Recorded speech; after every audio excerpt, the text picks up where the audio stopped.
మనం ఈ 3 విషయాల్లో ఖచ్చితంగా బలైపోతూ ఉంటామండి.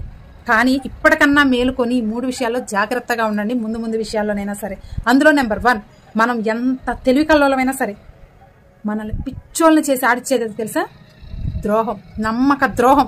మనల్ని నమ్మిన వారే మనకి నమ్మక ద్రోహం చేస్తూ ఉంటారు. కాబట్టి ఇప్పటి నుంచైనా సరే జాగ్రత్తగా మేలుకోండి. ఎవరి చేతుల్లో ఎవరు మిమ్మల్ని ద్రోహం చేయకుండా చూసుకోండి. అందులో నెంబర్ 2, మోసం. మనం బ్రతికి ఉండగానే మనల్ని శిలలుగా మార్చేస్తుందండి. ఏంటో తెలుసా? నమ్మక ద్రోహం.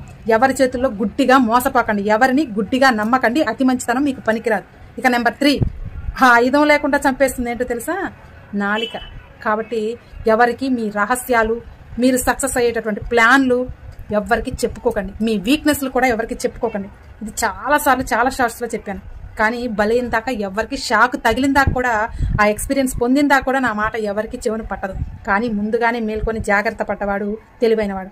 కాబట్టి ఈ 3 విషయాల్లో జాగ్రత్తగా ఉండండి. ఎవరి చేతుల్లో మోసపోకండి. ఎవరు మీకు ద్రోహం చేయకుండా చూసుకోండి. ఎవరిని గుడ్డిగా నమ్మకండి. అనవసరంగా వాళ్ళ మాటలు వీళ్ళ మాటలు పట్టించుకోకండి. వాళ్ళ నాలుక అనే ఆయుధంతో మిమ్మల్ని బలి చేయాలని చూస్తారు. అర్థమైందా? ఈ 3 విషయాలు కనుక మీకు అర్థమైతే కామెంట్ సెక్షన్లో ఎస్ అని కామెంట్ చేయండి.